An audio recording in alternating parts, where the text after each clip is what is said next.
عليكم ورحمة الله وبركاته.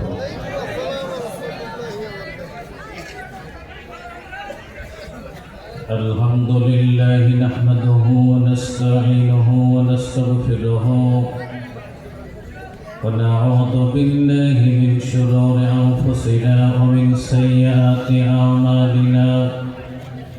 من يهدي الله فلا مضل له ومن يضلله فلا هادي له، وأشهد أن لا إله إلا الله وحده لا شريك له، وأشهد أن سيدنا وسندنا وحبيبنا ومولانا محمدا عبده ورسوله الذي أرسله بالحق بشيرا ونذيرا وداعيا إلى الله بإذنه وسراجا وقمرا منيرا.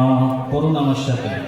أعوذ بالله من الشيطان আরেকটু জোরে পড়লে কি গুনাহ হবে ভাই? أعوذ بالله من الشيطان بسم الله الرحمن من عمل صالحا من ذكر أو أنثى وهو مؤمن فلنحيينه حياة طيبة ولنجزينهم أجرهم بأحسن ما كانوا يعملون. إن الله وملائكته يصلون على النبي يا أيها الذين آمنوا صلوا عليه وسلموا تسليما. اللهم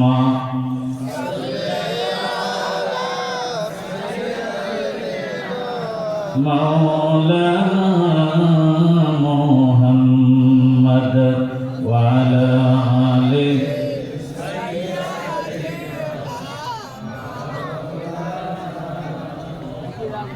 نبينا الآمر النهي فلا أحد نبينا الآمر النهي فلا أحد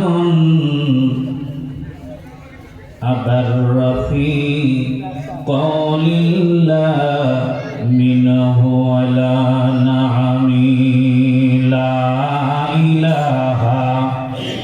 الله وإنا لا إله إلا الله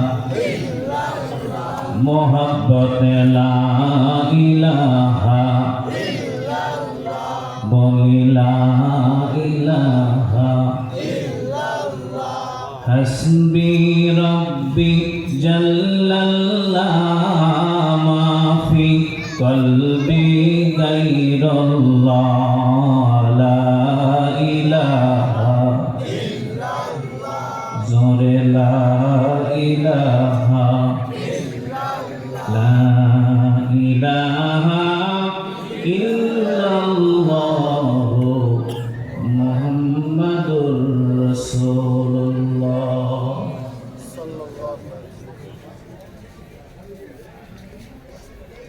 নাগেশ্বরী উপজেলার ঐতিহ্যবাহী দ্বীনি শিক্ষা প্রতিষ্ঠান ভিতরবন্দ হাতিবান্ধা মদিনাতুল উলুম কওমি হাফিজি মাদ্রাসার উদ্যোগে হাফেজ ছাত্রদের দস্তারবন্দি উপলক্ষে আয়োজিত আজকের এই তাফসিরুল কোরআন মাহফিল, আজকের মাহফিলের সুযোগ্য সম্মানিত সভাপতি জনাব সোহেল মাহমুদ কামাল বিপ্লব, সহকারী অধ্যাপক ভিতরবন স্নাতক মহাবিদ্যালয় ও সভাপতি অত্র মাদ্রাসা। আজকের মাহফিলের সম্মানিত প্রধান অতিথি জনাব আলহাজ মোহাম্মদ হারিসুল বারী রনি, ইসলামী আন্দোলন বাংলাদেশ মনোনীত 25 কুড়িগ্রাম 1 আসনের সম্ভব নমিনি। বিশেষ মেহমান হিসেবে আছেন মাওলানা মোহাম্মদ আব্দুল হামিদ মিয়া, সুন্দর কথা বলেছেন। জনাব আলহাজ মোহাম্মদ রেজাউল করিম, কথা বলেছেন জনাব আলহাজ মাহমুদ হাসান হাজি সোহেল। আজকে এখানে কথা বলেছেন অত্র ওয়ার্ডের সম্মানিত কমিশনার 4 এবং 5, মঞ্চবিষ্ট বিভিন্ন স্তরের মেহমানবৃন্দ, আমার সম্মুখে বসা দিনদার মুহিদ্দিন মুত্তাকিন পরহেজগার ইসলাম প্রিয় তাওহীদি জনতা মুসলিম ভাইরা। আজকে আমার পূর্বে আলোচনা করেছেন আমাদের নীলফামারী জেলার কৃতি সন্তান, আমাদের বক্তৃতার জগতের ওস্তাদ সমতুল্য জনাব মাওলানা মাতলুবুর রহমান সিদ্দিকী। আমার সম্মুখে বসা দিনদার মুহিদ্দিন মুত্তাকিন পরহেজগার ইসলাম প্রিয় তাওহীদি জনতা মুসলিম ভাইরা, পর্দার আড়ালে বসা মা ও বোনেরা, আমি দোয়া নেওয়ার উদ্দেশ্যে আপনাদেরকে আরেকবার সালাম দিচ্ছি। আমাকে দোয়া দেওয়ার জন্য হলেও মুসলিম ঘরের সন্তানের মতো হৃদয়ের সবটুকু আবেগ ও ভালোবাসা দিয়ে কণ্ঠের সবটুকু জড়তা দূর করে দিনী ভাই হিসাবে সুন্দর ও সুশৃঙ্খল ও সুস্থ কণ্ঠে মেহেরবানি করে সালামের জবাব দিন। আসসালামু আলাইকুম ওয়া রাহমাতুল্লাহি ওয়া বারাকাতুহু। রব্বে কারীমের দরবারে অগণিত অসংখ্যবার কালিমাতুশ শুকর ও সুজুদ পেশ করছি, যিনি আমাদেরকে পবিত্র কোরআনুল কারীমের মাহফিলে উপস্থিত হওয়ার তৌফিক দান করেছেন। প্রাণ খুলে সুস্থ কণ্ঠে আমরা সবাই মিলে বলছি আলহামদুলিল্লাহ। আর একটু জোরে বলছি আল্লাহু আকবার, লা ইলাহা ইল্লাল্লাহ, আল্লাহু আকবার, ওয়ালিল্লাহিল হামদ। দরুদ ও সালাম পেশ করছি আপনার আমার প্রাণপ্রিয় নবী মুহাম্মদুর রাসূলুল্লাহ। আরামের ঘুমকে হারাম করে উন্নত বিছানা ত্যাগ করে খোলা আসমানের নিচে পাতলা একটা সামিয়ানার তলে আমরা উপস্থিত হয়েছি একজনকে খুশি করার জন্য। আমরা একটু সমস্বরে সবাই মিলে বলবো, তিনি কে? বিজ্ঞান বলেছে প্রতিটি হার্টের মধ্যে 84 বার আল্লাহ নাম লেখা আছে। মেডিকেল সায়েন্স বলেছে যে জাতি যত সুন্দর করে আল্লাহ বলবে তার হার্ট তত ভালো থাকবে। আমরা যারা বেশি দিন বাঁচতে চাই সুস্থ কণ্ঠে সবাই মিলে বলবো, এই ময়দানে যার জন্য এসেছি তিনি কে? আল্লাহ। আল্লাহর জন্য যদি এই ময়দানে আসি লাভ কি? বান্দা যদি আল্লাহকে জান দেয়, মাল দেয়, সময় দেয়, মেহেরবানি করে বলুন লাভ আছে না নাই? আরেকটু জোরে বলা লাগবে, লাভ আছে না নাই? মহান আল্লাহ রাব্বুল আলামিন 11 নম্বর পারা 3 পৃষ্ঠার 11 নম্বর লাইন 9 নম্বর সূরাটির নাম সূরা তাওবা, আয়াত নম্বরটা 111। আমার আল্লাহ পাক লাভ বললেন বান্দাদেরকে, ইন্নাল্লাহা ইশতারা মিনাল মুমিনিনা আনফুসাহুম ওয়া আমওয়ালাহুম বিআন্না লাহুমুল জান্নাহ। আল্লাহ রাব্বুল আলামিন বলেন, বান্দা যদি আমাকে জান দেয়, মাল দেয়, সময় দেয়, ব্যক্তিত্ব দিয়ে দেয়, আমি বান্দার জান, মাল, সময়, ব্যক্তিত্ব সবকিছু এমনি এমনি নেই না। বান্দা আমাকে সব দেয়, আমি বান্দার কাছে আমার জান্নাতটা বিক্রি করে দেই। আরেকটু জোরে বলেন না সুবহানাল্লাহ। আজকের ময়দানে যদি আমি আপনাদেরকে জিজ্ঞেস করি, আমরা কারা কারা জান্নাতে যেতে চাই, কারো কি আপত্তি আছে? যারা যারা জান্নাতে যেতে চান একটু আশা করে হাত তুলতে কি কারো লজ্জা লাগবে? লজ্জা যদি না লাগে একটু হাতটা তুলে দেন তো। হাত একেবারে সোজা হবে, একেবারে সোজা। একটু মেহেরবানি করে বলুন তো, আমরা যদি জান্নাতে যেতে চাই আমাদেরকে হুকুম মানা লাগবে কার? বিধান মানা লাগবে কার? ইবাদত করতে হবে কার? আজকের ময়দানে যদি আমি আপনাদেরকে একটা আল্লাহর ইবাদত করতে বলি, এখন করবেন? যদি আল্লাহর একটা হুকুম মানতে বলি, এখন মানবেন? অনুমতি দিলে একটু পরীক্ষা করে দেখতাম যে হাতগুলোর মধ্যে ঈমানি নূর আছে নাকি অন্য কিছু আছে। হাত নামান। 28 নম্বর পারা 2 নম্বর পৃষ্ঠার 12 নম্বর লাইন, 58 নম্বর সূরা, সূরাটির নাম সূরা মুজাদালা, আয়াত নম্বর 11। আমার আল্লাহ বলেন, ইয়া আইয়ুহাল্লাযীনা আমানু ইযা ক্বিলা লাকুম তাফাসসাহু ফিল মাজালিসি ফাফসাহু। আল্লাহ বলেন, বান্দারে, হে ঈমানদারেরা, যখন তোমাদেরকে কোরআনের ময়দান থেকে বলা হবে ফাঁকা জায়গাগুলো পূরণ করে দাও, সামনের দিকে এগিয়ে আসো, 1 সেকেন্ড দেরি করা যাবে না, ফাঁকা জায়গাগুলোকে পূরণ করে দিতে হবে। আপনারা যারা আশা করে হাত তুলে দিয়েছিলাম যে আমরা জান্নাতে যাব, এই ইবাদতটা করে প্রমাণ দিয়ে দেন যে আপনার হাতগুলোর মধ্যে ঈমানের নূর ছিল। যদি আপনি নড়াচড়া না করেন তাহলে বুঝে নেব একটু আমাদের হাতের মধ্যে ঝামেলা আছে। আমার আল্লাহ বলেন, ঈমানদারেরা, তোমাদের মধ্যে যারা জান্নাতে যাবা ফাঁকা জায়গাগুলো পূরণ করে দিবা। যারা নিজেদেরকে ঈমানদার মনে করো, ওই ঈমানদার মানুষগুলো এখনো নড়াচড়া করবে। একটু মেহেরবানি করে জোরে জোরে বলা লাগবে মারহাবা। যে মানুষগুলো নড়ে নাই ওনারা মনে হয় হাত তুলে নাই, ঠিক না ভাইজান? তুলছিল কি? যারা হাত মানে এখনো যারা নড়ে নাই ওনারা কি হাত তোলে নাই? এই মানুষগুলো কারা বলবো? একটু মেহেরবানি করে বলেন, বলবো? এই লোকগুলো নৌকা মার্কাতেও হাত তোলে, ধানের শীষতেও হাত তোলে, এরা দাড়ি পাল্লায়ও হাত তোলে, পাল্লা মার্কায়ও হাত তোলে, এরা পাল্লায়ও হাত তোলে, হাত পাখায়ও হাত তোলে। মানে হাত তোলা দরকার তাই তোলে, কিন্তু সব জায়গায় যে হাত তুলে ঠিক রাখা যায় না।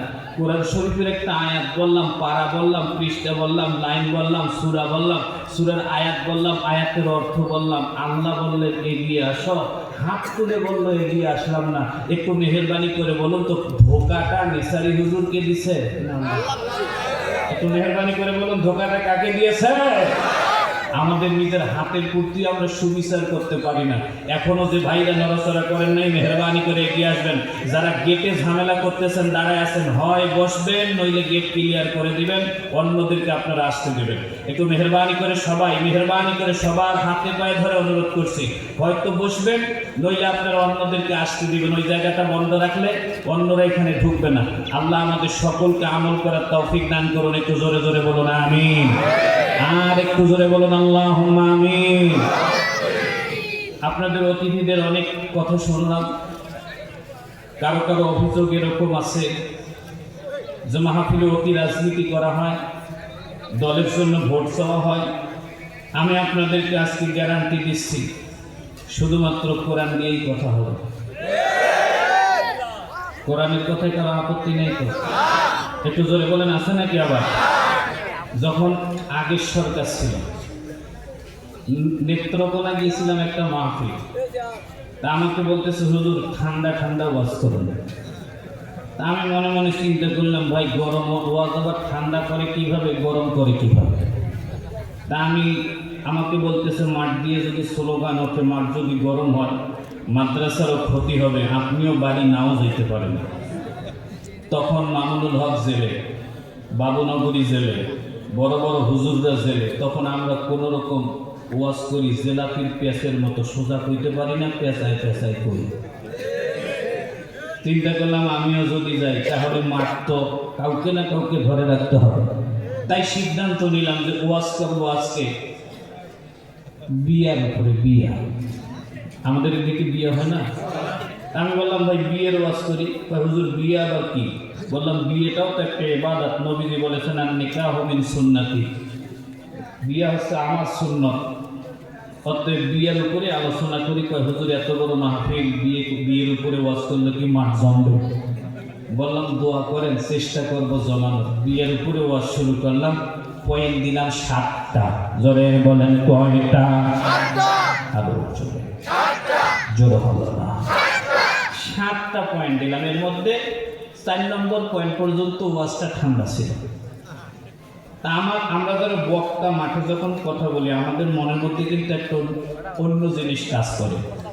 আমরা বুঝতে পারি যে আমার ওয়াজ পাবলিক খাচ্ছে নাকি খাচ্ছে না, ওয়াজটা নরম হচ্ছে না গরম হচ্ছে। এগুলো নিয়ে কিন্তু আমরা খেলি। আমরা ভিতরে যতই হুজুরগিরি করি আপনাদের প্রতি কিন্তু আমাদের শকুনের মতন চোখ আছে। কথা বলেন না কেন? তা আমি চিন্তা করলাম যে 5 নম্বর পয়েন্টটা একটু গরম করব, তাই আমি চিন্তা ভাবনা করে 5 নম্বর পয়েন্টটা দিলাম যৌতুক। কি বলেন? আমার একটা দৃঢ় বিশ্বাস ছিল, মনের মধ্যে একটা ভাব ছিল যে যৌতুক তো সরকারি ওয়াজ, কারণ সরকার আইন পাস করছে যৌতুক নেওয়া যাবে না। তা আমি চিন্তা করলাম এই জায়গায় গরম দিলে কেউ রাগ করবে না। এই চিন্তা ভাবনা করে যৌতুক খোরদেরকে 4টা গাইল দিলাম। প্রথম বললাম যারা যৌতুক নিছে তারা চোর। কথা বল না কেন? রুগী আছে নাকি এখানে? আমরা হ্যাঁ হোক কিছু একটা প্রবলেম তো। 2 নম্বর বললাম যারা যৌতুক নিছে ওরা ডাকাত। 3 নম্বর বললাম যারা যৌতুক নিছে ওরা পকেটমার। 4 নম্বর বললাম যারা যৌতুক নিছে ওরা সুইপার। 5 থেকে পরিচালক আমার জামা ধরে টানতেছে আর বলতেছে হুজুর ওয়াজ বদলান। বললাম কি জন্যে? বাম দিকে সভাপতি সাহেব বসার 3 দিন আগে ছেলে দিয়ে নগদ 15 লাখ দিচ্ছে। আমি বললাম উনি নিচে তা আমার কি কয়? আপনি স্টেজ থেকে নেমে যে 40,000 নেবেন ওই টাকাটা উনি দিবে। আমার বুঝা শেষ, যাই যে আমার কপালে গাড়ি ভাড়া হয়। তো ওয়াজ যখন করে ফেলাইছি ওয়াজ কি ফেরত নিতে পারবো? একটু জোরে বলেন পারবো কি? কি করবো? চোখ বন্ধ করে কোপাইতে অর্ধেক কোপানোর পর দেখি চেয়ার আছে উনি নেই।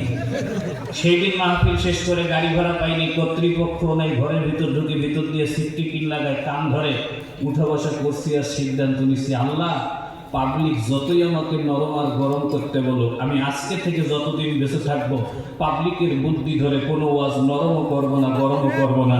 কোরআনে যেভাবে আছে ওইভাবে বলবো। বলতে গিয়ে যদি কারো লাগবে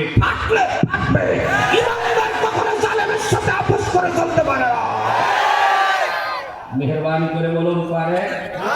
আর একটু জোরে বলতে হবে পারে?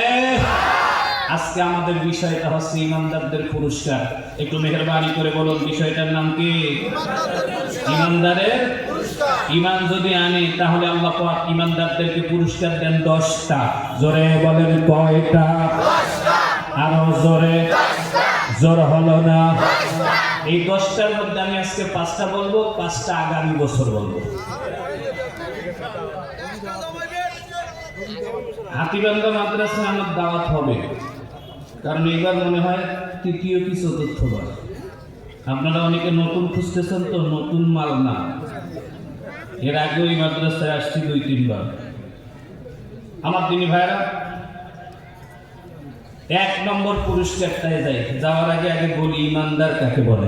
এটা না বললে তো আর ইমানদার বোঝা যাবে না। যে ব্যক্তি বলবে লা ইলাহা মুহাম্মাদুর ওয়া হুয়া মুমিন, এই আয়াতের ভিত্তি করে বাংলাদেশে ইমানদার বিএনপিও, আওয়ামী লীগও, বাংলাদেশের যত রাজনৈতিক দলের নেতা কর্মী, আওয়ামী লীগ, বিএনপি, জামাত, জাতীয় পার্টি, জাসদ, জাকপা, চরমনাই, ফুলপুরা, আটরশি যা আছে সবাই ইমানদার। প্রত্যেকটা মানুষ ইমানদার। ইমানের কিছু গ্রেড আছে। আমার দিনী ভাইরা যারা ইমানদার হবে, ইমানের উপরে প্রতিষ্ঠিত থাকবে, নামাজ দিয়ে, রোজা দিয়ে, হজ দিয়ে, যাকাত দিয়ে ইমানের উপরে প্রতিষ্ঠিত থাকবে, অন্যায়ের বিরুদ্ধাচরণ করে, আমার আল্লাহ বলেন ওই ইমানদারদেরকে আল্লাহ রাব্বুল আলামিন 1 নম্বর পুরস্কারটা দেন, ফালানুহিয়ান্নাহু হায়াতান তাইয়্যিবা। আল্লাহ বলেন যদি বান্দা তুমি ইমানদার হও, 1 নম্বর পুরস্কারটা হলো তোমাদেরকে পবিত্রতম হায়াত দেওয়া হবে। এই পবিত্র হায়াতটা এমন এলাকার চতুর্দিকে মানুষ 2 নম্বরই করে টাকা কামাই করবে।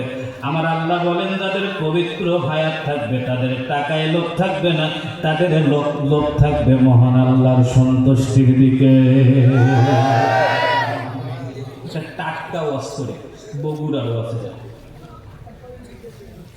বছর 2 আগে আমাদের বগুড়া একজন রিক্সাওয়ালা রিক্সা চালাইতে চালাইতে এক যাত্রী ব্যাগের মধ্যে টাকা রেখে নেমে গেছে। এই কাম যদি আমাদের মতো হুজুরদের কাছেও করতো কি হইতো আল্লাহ। রিক্সাওয়ালার টাকা নিয়ে গেছে সোজা থানা। ওসি সাহেবের কাছে গিয়ে বলে, স্যার কে জানি আমার ব্যাগের মধ্যে টাকা রেখে গেছে। ওসি জিজ্ঞেস করে, রিক্সাওয়ালা রে, তুমি তো টাকার জন্যই রিক্সা চালাও, এতগুলো টাকা, এক ব্যাগ টাকা ছিল 70 লাখের মতো, এতগুলো টাকা রেখে গেছে, তুমি টাকাগুলো এখানে ফেরত দিতে আসছো কেন?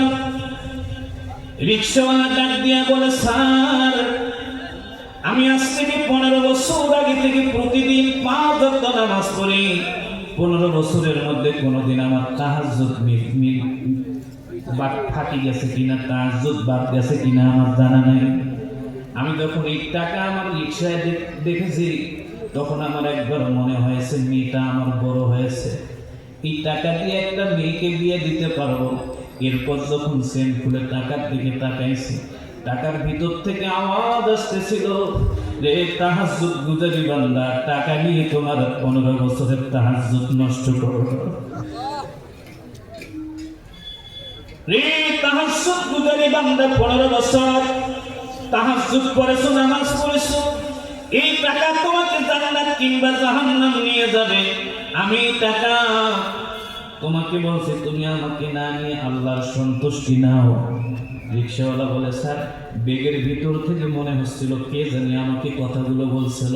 আমি সিদ্ধান্ত নিয়েছি স্যার টাকাগুলো আপনাকে জমা দেব, তবে আপনাকে জমা দেওয়ার আগে আমাকে একটা অনুমতি দেন। আমি যে আপনাকে টাকা জমা দিয়েছি গোটা বগুড়ায় মাইকিং করে বলে দেব। আমার কেমন জানি মনে হচ্ছে আপনাকে যদি না বলে, মানুষকে না জানায় যদি টাকাগুলো দিয়ে যাই, টাকাগুলো আপনারাও খেয়ে ফেলবেন। গোটা বগুড়া মাইকিং করে প্রকৃত মালিক বের করে টাকাগুলো দিয়ে দেওয়া হয়েছিল। আল্লাহ পাক এই কথাটাই বলেন, ফালা নুহাইয়ান্নাহু হায়াতান তাইয়্যিবা। আল্লাহ বলেন যাদের ঈমান থাকবে, ওই ঈমানদার মানুষ চাইলেও খারাপ কাজ করতে পারবে না।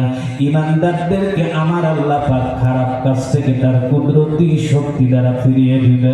একটু মেহেরবানি করে জোরে জোরে বলা লাগবে আল্লাহু আকবার। আমরা ঈমানদার হতে চাই নাকি চাই না? আর একটু জোরে বলা লাগবে, চাই নাকি চাই না?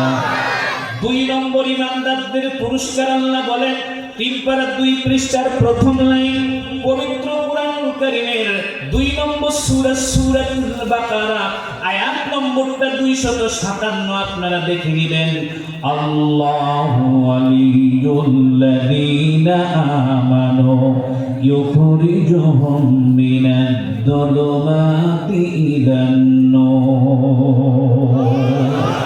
আল্লাহ বলেন, বান্দারে 2 নম্বর পুরস্কারটা হচ্ছে আমি মুমিনদের দোস্ত হয়ে যাব, আমি আল্লাহ পাক মুমিনদের বন্ধু হয়ে যাব। অনেক ছেলে পেলে চিন্তা করতেছে, নিসারি হুজুর আমার বন্ধু আমাকে গল্লি সিগারেট দেয়, আমার বন্ধু আমাকে বাবা খেতে দেয়, আমার বন্ধু আমাকে ভাড়া দিয়ে সিনেমা হলে নিয়ে যায়, আমার বন্ধু আমাকে অনেক মজা দেয়, ধল্লা নদীর তীরে নিয়ে যায়। আল্লাহ যদি মুমিনদের বন্ধু হয় তা আল্লাহ কি দিবে? আমার আল্লাহ বলেন, আমি যদি বান্দার বন্ধু হয়, আমি আল্লাহ পাক বান্দাকে মরার সময় কষ্ট দেব না, কবরটাকে জান্নাত বানাবো, হাসরের ময়দানে হিসাব নেব না, বিনা হিসাবে বান্দাকে জান্নাত দিয়ে দেব। যুবকরা বলবে, নিসারি হুজুর এটা তো পরকালে দুনিয়ায় কি দিবে? আল্লাহ কয়, বান্দারে দুনিয়ায় আমি কি দেই নাই? ওয়াল্লাযী জাআলা লাকুমুস সামআ, আমি তো তোমাদের 2 কান দিয়েছি। একটু মেহেরবানি করে জোরে জোরে বলুন তো, কান 2টা কার দেওয়া? আল্লাহ। এক ডাক্তারকে জিজ্ঞেস করেছিলাম, স্যার কানের মধ্যে কি যন্ত্র দেওয়া? ডাক্তার বলেন 1.5 লক্ষ, কেউ বলেছেন 5 লক্ষ মেশিন বসানো 2 কানে। নাক কান বিশেষজ্ঞ একজন ডাক্তারকে বললাম, স্যার কানের মধ্যে 1.5 লাখ বা 5 লাখ মেশিন, এগুলো কি মেশিন? ডাক্তার বলল ডিজিটাল ইথার অ্যান্ড ডিফারেন্টাল কাউন্টার, স্বয়ংক্রিয় শব্দযন্ত্র এবং শব্দকে পার্থক্য করার যন্ত্র। ওনাকে বললাম স্যার একটু বুঝিয়ে বলেন। উনি বললেন ডিজিটাল ইথার মানে কানের মধ্যে যন্ত্র আছে, ওই যন্ত্রটা শোনার জন্য কোনো সুইচ টিপা লাগে না, এটা ডিজিটাল করা আছে, শব্দের জায়গায় শব্দ হয়, অটোমেটিক কান বিনা সুইচে শুনতে পায়। একটু মেহেরবানি করে জোরে জোরে বলুন তো, এই সুন্দর সুবিধা যিনি দিয়েছেন তিনি কে? আল্লাহ বলেন শুধু এতটুকু নয়, ডিফারেন্টাল কাউন্টার করে দেওয়া আছে। কোনটা বাপের ডাক, কোনটা মায়ের ডাক, কোনটা বকরির ডাক, কোনটা ছাগলের ডাক, কোনটা গরুর ডাক, কোনটা কুত্তার ডাক, কোনটা চাচার ডাক, কোনটা মায়ের ডাক, কোনটা বোনের ডাক, কোনটা চেনা মানুষের ডাক, কোনটা অচেনা মানুষের ডাক, কোনটা মুরগির ডাক, কোনটা হাঁসের ডাক, এগুলোকে পার্থক্য করার জন্য ডিজিটাল ডিফারেন্টাল কাউন্টার বসা আছে। এগুলো পার্থক্য করার জন্য কোনো সুইচ টিপা লাগে না, অটোমেটিকলি কানের ভিতরে সুইচ দেওয়া আছে। আমার আল্লাহ বলেন চিল্লানোর কাম চিল্লায়, কান পার্থক্য করে ফেলায়। একটু মেহেরবানি করে জোরে জোরে বলুন তো, কানের মধ্যে ডিফারেন্টাল কাউন্টার, শব্দকে পার্থক্য করার যন্ত্র যিনি দিয়েছেন তিনি নিশ্চয়ই এই কান আল্লাহ দিয়েছেন মমতা জাফর গান শোনার জন্য। যারা বলে নাই ওরা মনে হয় শুনবে, একটু জোরে বলুন এগুলো কি মমতা জাফর গান শোনার জন্য দিয়েছেন? এ মুসলমানরা, আল্লাহকে কান দিয়েছে বেবি নাজনীনের গান শোনার জন্য, সাবিনা ইয়াসমিনের গান শোনার জন্য, মাইকেল জ্যাকসনের তারাং তারাং শোনার জন্য। আল্লাহ বলেন বান্দা কান দিলাম, এত টাকার কান দিলাম, নাক কান গলা বিশেষজ্ঞর একজন ডাক্তারকে বললাম স্যার প্লিজ আপনি একটু বলবেন কি এই কান, একটা কান যদি কিনতে চাই কত টাকা লাগবে? ওই ডাক্তার বলেছিলেন কানের মধ্যে যে সূক্ষ্ম সূক্ষ্ম যন্ত্রগুলো আছে এগুলোর কোনো দাম নাই। তারপরে মানুষ যদি মনে করে যে কান আমরা বাজার থেকে কিনবো, তাহলে পৃথিবীটাকে 7 বার বিক্রি করা লাগবে। 7 বার বিক্রি করার পর যতগুলো যন্ত্র হবে, কানের মধ্যে 2টা মৌলিক যন্ত্র আছে, একটা ডিজিটাল ইথার আর একটা হলো ডিফারেন্টাল কাউন্টার। গোটা পৃথিবী 7 বার বিক্রি করলে ডিজিটাল ইথারটা কেনা যাবে, ডিজিটাল কাউন্টার কেনা যাবে না। একটু মেহেরবানি করে বলুন আপনাকে আমাকে দুটো কান যিনি দিলেন তিনি কে? আল্লাহ। আরো জোরে, আল্লাহ। জোর হলো না, চোখে দিছেন আল্লাহ, নাক আল্লাহ। এক ডাক্তারকে জিজ্ঞেস করছিলাম স্যার নাকের মধ্যে কি আছে? কয় এটার মধ্যে প্রায় 1.5 লাখ মেশিন আছে। আমি বললাম এগুলো আবার কি মেশিন? কয় এটা হলো গন্ধ যন্ত্র, ডিজিটাল সব। কোনটা আমের গন্ধ, কোনটা কলার গন্ধ শুকার জন্য এক জায়গায় সুইচ টিপা লাগে না, ও অটোমেটিক বোঝে কোনটা আম আর কোনটা কলা, কোনটা কাঁঠাল। কথা কম না কেন? কানের মধ্যে পার্থক্য, নাকের মধ্যে পার্থক্য যন্ত্র কে দিছে? আরেকটু জোরে বলেন। কেরোসিন তেল কাউকে দিয়ে যদি বলেন যে তোমাকে মিষ্টি আম্বর দিলাম, নাককে বিশ্বাস করবে? আরেকটু জোরে কর। আল্লাহ বলেন লিসানা, তোমাদেরকে একটা জিহ্বা দিলাম। বিজ্ঞানীদেরকে জিজ্ঞেস করা হলো মানুষের জিহ্বার মধ্যে কি আছে? বিজ্ঞানীরা বলেন 5.5 লক্ষ যন্ত্র বসানো। ওনাদেরকে জিজ্ঞেস করা হয়েছিল এগুলো কি যন্ত্র?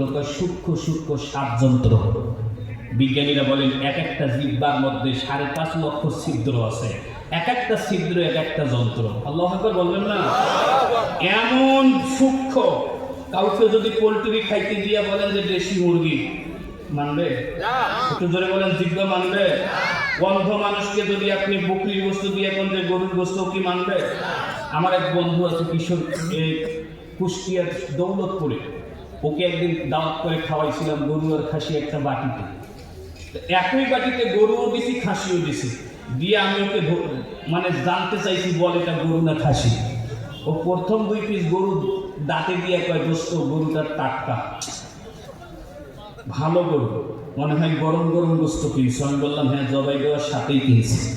এরপরে নিজ হাতে ছাগলের একটা গোস্ত তুলে দিছি, জিব্বাই দিয়ে কয় দোস্ত তুমি কি খাসি কিনছো?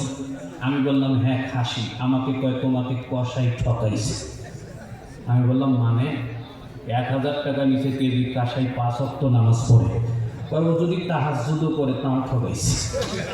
আমি বললাম বুঝাই কি কিনছিস? আমাকে বলতেছে বুঝাই বলো কি কিনেছো। আমি বললাম এটা খাসি কিনছো। ও বলতেছে এটা খাসি না। আমি বললাম শুন ভালো করে বল। বলতেছো অবশ্যই এটা খাসি না। আমি বললাম তাহলে এটা কি? কয় এটা মহিলা খাসি। কি খাসি ভাইয়া? একটু জোরে কর না, কি খাসি? মহিলা খাসি। আমি বললাম না, হতেই পারে না, এটা মহিলা খাসি। বলতেছে কসাইকে ফোন দে, কসাই যদি বলতে পারে এটা কি, ও যদি এটা প্রমাণ করতে পারে পুরুষ খাসি, তাহলে কিন্তু আমি 5,000 টাকা দেবো। আমি কসাইকে ফোন দিয়ে কইলাম দোস্ত আজকে তুই কিসের গোস্ত দিছিস? হুজুর 1 নম্বর খাসি। আমি বললাম শোন, একটা হাসি গুজারি মানুষ তোর এই গোস্ত খাইতে মিথ্যা কথা বললে তোর জবান বন্ধ হয়ে যাবে এক্ষুনি। সত্যি করে বলে এটা কিসের গোস্ত? কসাই আর কথা কয় না। বললাম বল কিসের? কিছুক্ষণ পর কয় হুজুর মাফ করে দিন, আজকে যেটা দিচ্ছে ওটা 2 বছর মা। আমি সেদিন থেকে জানি মানুষের জিহ্বায় যে ডিজিটাল ষড়যন্ত্র আল্লাহ বসাই দিয়েছে। কিয়ামত পর্যন্ত সবাই সবাইকে ঠকাতে পারবে, জিহ্বাকে কেউ ঠকাতে পারবে না। আল্লাহ বলেন এই জিহ্বা আমি তোমাদেরকে দিয়েছি মানুষের হক নষ্ট করার জন্য নয়, হারাম খাওয়ার জন্য নয়, প্রতিপক্ষকে গালি দেওয়ার জন্য নয়। এই জিহ্বা আমি দিয়েছি, এই জিহ্বা দিয়ে একজনকে ডাকবে, চিৎকার মেরে বলুন তিনি কে? অথচ আমরা এই জিহ্বাটাকে এখানে সেখানে ব্যয় করতেছি। মেহেরবানি করে বলুন এই জিহ্বা আমাদেরকে দিয়েছেন কে? রাগ করতেছেন না তো? মানুষের পা থেকে মাথা পর্যন্ত রোগ আছে 97,000 কিলোমিটার। একটু আসতে তো না, আল্লাহু আকবার, আর আসতে তো। পা থেকে মাথা পর্যন্ত মানুষের শরীরে রক্ত চলে যে রগের ভিতর দিয়ে এই রগগুলো টান দিয়ে লম্বা করলে 97,000 কিলোমিটার হবে। বিজ্ঞানীরা বলেন এই 97,000 কিলোমিটার রগের মধ্যে বাঙ্গুদের 2 আঙ্গুল নিচে একটা হার্ট আছে। ওই হার্টের মধ্যে মাত্র এই হার্টটা মাত্র 100 গ্রাম, 150 গ্রাম, 200 গ্রাম হয়। এই 200 গ্রাম একটা হার্টের মধ্যে রগ আছে 35,000 কিলোমিটার। বিজ্ঞানীরা বলেন এই 35,000 কিলোমিটারের মধ্যে প্রতি সেকেন্ডে কমপক্ষে 70 বার রক্ত যায়। প্রতি 1 মিনিটে 70 বার প্রতিটি জায়গায় রক্ত যায়। আমি মনে মনে চিন্তা করলাম আল্লাহ এত চিকন রক দিয়ে রক্ত চালায়। বিজ্ঞানীরা বলেন শুধু তাই নয়, এই চিকন চিকন তারের মধ্যে, হার্টের তারের মধ্যে যদি 1 ইঞ্চি জায়গায় 1 সেকেন্ডের জন্য রক্ত আটকে যায়, ওইটাকেই হার্ট অ্যাটাক বলা হয়। আল্লাহ ডাক দিয়ে কয় তুমি তোমার জীবন নিয়ে বেশি বাড়াবাড়ি করিও না, অনেক চিকন জায়গা দিয়ে আমি রক্ত চালাই। এই রক্ত যদি একবার তোমার বন্ধ করে দিই, তোমার টাকার ফুটানে, ধমক দেওয়ার ফুটানে, আজে বাজে বাজে বলার ফুটানে সব লাটে উঠে যাবে। আমি আল্লাহ যদি হাত বন্ধ করে দেই, তাহলে তুমি ঘুরে তাকানোর সময় পাবে না। মেহেরবানি করে বলুন হাত যিনি পরিচালনা করেন তিনি কে? আর জোরে, জোর হলো না। বিজ্ঞানের মধ্যে থাকবো না, একটু আগে যাব। আমার দিনী ভাইরা সামনে যাব না। আমার আল্লাহ বলেন পুরস্কার কম দেই নেই। 3 নম্বর পুরস্কার 16 নম্বর পারা 19 নম্বর পৃষ্ঠার প্রথম লাইন পবিত্র কোরআনুল কারীমের সূরা মারইয়ামের একটি আয়াত আমার আল্লাহ পাক বলেছেন ইন্নাল্লাযীনা আমানু ওয়া আমিলুস সালিহাতি সায়াজআলু লাহুমুর রাহমানু বুদ্দা।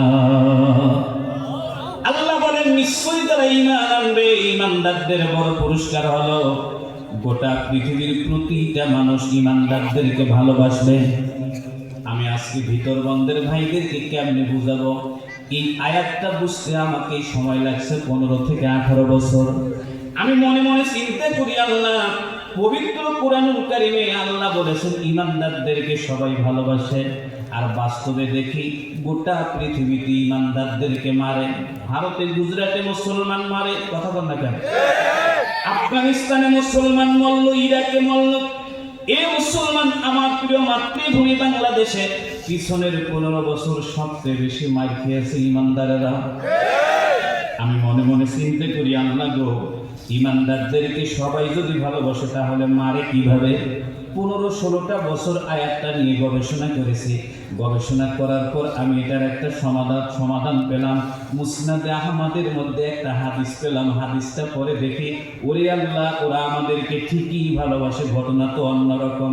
মুসনাদে আহমদের মধ্যে পড়েছি, নবীজির প্রিয় সাহাবী হযরত আবু যার গিফারী রাদিয়াল্লাহু তাআলা আনহু বলেন, আমি একদিন আবু জেহেলের বাড়ির পাশ দিয়ে যাচ্ছিলাম। ঘরের ভিতরে দেখি জামাই আর শ্বশুর দুইজনে মিলে গল্প করে। জামাই হলো আবু জেহেল, শ্বশুর হচ্ছে আবু লাহাব। আবু জেহেল তার শ্বশুরকে জিজ্ঞেস করতেছে, আব্বা, ও আব্বা জান, আমি আপনাকে একটা কেলমে মারিফত গোপন প্রশ্ন করব, কাউকে বলবো না, সত্যিটা তবুও বলবেন। আবু লাহাব বলছে, জামাই বাবা, বলতে পারো, তোমার গোপন প্রশ্নটা কি? আবু জেহেল ডাক দিয়ে বলতেছে, আব্বা জান, প্লিজ আপনি একটু বলবেন তো, এই পৃথিবীর মধ্যে আপনি কাকে বেশি ভালোবাসেন? আবু লাহাব কথা বলে না। আবু জেহেল আবারও ডাক দিয়ে বলতেছে, আব্বা জান, প্লিজ আপনি একটু বলেন না কাকে বেশি ভালোবাসেন? আবু লাহাব কথা বলে না। আবু জেহেল আবারও ডাক দিয়ে বলে, আব্বা জান, প্লিজ আপনি একটু বলেন না কাকে বেশি ভালোবাসেন? আবু লাহাব কথা বলে না। আবু জেহেল একটু বেহায়া টাইপের মানুষ ছিল। আবু লাহাবের হাত ধরে বলতেছে, আব্বা, আমি বুঝছি আপনি লজ্জায় একটা সত্যি কথা বলতেছেন না। আবু লাহাব বলতেছে, কি বুঝছো? আবু জেহেল বলতেছে, আব্বা, আমি বুঝলাম আপনি আমার শাশুড়িকে অনেক ভালোবাসেন, লজ্জায় জামাইয়ের কাছে বলতে পারতেছেন না। আবু লাহাব কান্দে আর ডাক দিয়া বলে, জামাই রে জামাই, তুমি যেটা মনে করতেছো আসলে ঘটনা ওইটা না। আমি যাকে ভালোবাসি ওর নাম যদি তোমাকে বলি, তুমি আমাকে 2 নম্বর ভাববা। আবু জেহেল ডাক দিয়া বলে, বাবা জান, তাহলে একটু বলেন না, আমি কথা দিলাম 2 নম্বর ভাববো না, শুধু জেনে রাখবো কাকে ভালোবাসেন। আবু জেহেল ডাক দিয়া বলতেছে, আব্বু একটু বলেন না। আবু লাহাব বলতেছে, জামাই রে, ওয়াদা দাও কাউকে বলবা না। আবু জেহেল বলছে, আব্বা, আমি কথা দিলাম কাউকে বলবো না। আবু লাহাব দেখে বলছে, জামাই রে, আমি যাকে ভালোবাসি সে আব্দুল্লাহর বেটা মুহাম্মদ। আর একটু জোরে কোন। আবু জেহেল আবার জিজ্ঞেস করলো, আব্বা জান, প্লিজ আপনি একটু বলেন না এরপরে কি কয়? মুহাম্মাদের কালেমা পড়ে ইমানদাররা। আবু জেহেল জিজ্ঞেস করলো, কারণটা কি বাবা, আপনি মুহাম্মাদকে ভালোবাসেন কি কারণে? আবু লাহাব বলছে, মুহাম্মাদের মধ্যে 5টা কোয়ালিটি আছে, যা পৃথিবীর কোনো মানুষের মধ্যে এই কোয়ালিটি 5টা নাই। আবু জেহেল বলছে, আব্বু, তাহলে বলেন কোয়ালিটি গুলো কি কি? আমার নবীজি ডাক দিয়ে কয়, জামাই রে। আবু লাহাব ডাক দিয়ে বলেন, জামাই রে, 1 নম্বর কোয়ালিটি মুহাম্মাদের চেহারা গোটা পৃথিবীর সবার চেয়ে সুন্দর। 2 নম্বর কোয়ালিটি, মুহাম্মদ এমন চরিত্রের মানুষ, ওর মতো ভালো চরিত্রের মানুষ গোটা পৃথিবীতে পাওয়া যাবে না। 3 নম্বর কোয়ালিটি হলো, মুহাম্মদ এমন একটা মানুষ জীবনে কোনোদিন মুরব্বীদের সাথে বেয়াদবি করে নাই। 4 নম্বর, মুহাম্মদ এমন একটা মানুষ, ওর জবান দিয়ে কোরআন পড়লে মানুষ পাগলের মতো মুসলমান হয়ে যায়। মুহাম্মাদের 5 নম্বর কোয়ালিটিটা এমন, এই নেতাটা এমন একটা নেতা, যে নেতাটা দুনিয়ার নেতা, কবরের নেতা এবং জান্নাতের নেতা। পৃথিবীতে এরকম নেতা আর কেউ আছে নাকি? আরেকটু জোরে বলা লাগবে, আছে নাকি? আমরা দুনিয়ায় যে সকল নেতার নেতৃত্ব মেনে চলি, আমার দিনী ভাইরা দল পরিবর্তন করলে ওই নেতা পচে যায়। কথা কম। দল পরিবর্তন করলে ওই নেতার অবস্থান আমাদের কাছে খারাপ হয়ে যায়।